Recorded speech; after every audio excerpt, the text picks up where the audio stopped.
Okay, so here's how to handle the power. First off, just attach a 3-wire servo and just use 2 of the wires. Keep the hot in the middle and put that onto your box.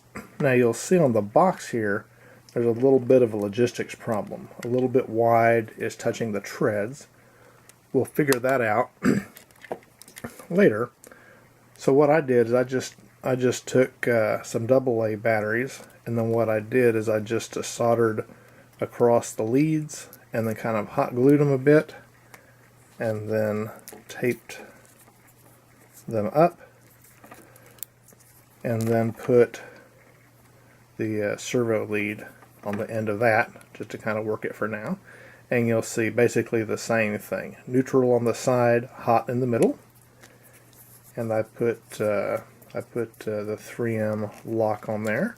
So now that just fits right nicely onto the unit without rubbing. And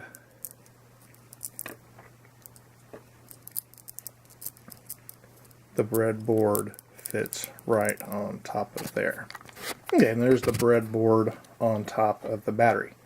Now this is all a nice, pretty tidy unit. We've got the left servo on the left side, the right servo on the right side. Those are running to the wires as specified in the written documentation. And what we've done is over here we have the raw and the ground over here on the end.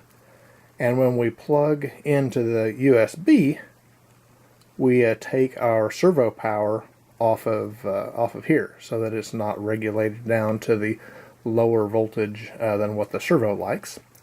But now what we're going to do is we've just taken 2 header pins and stuck those in the end. And to provide power, now don't get this wrong because there's no protection here.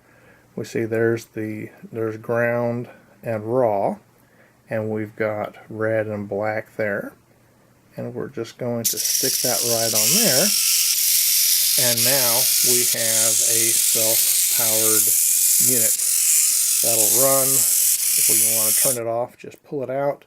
Be careful if you pull it out and the pins come along with it, just to pull those pins off and stick them back in the board, because that will short across there if you were to touch it on something.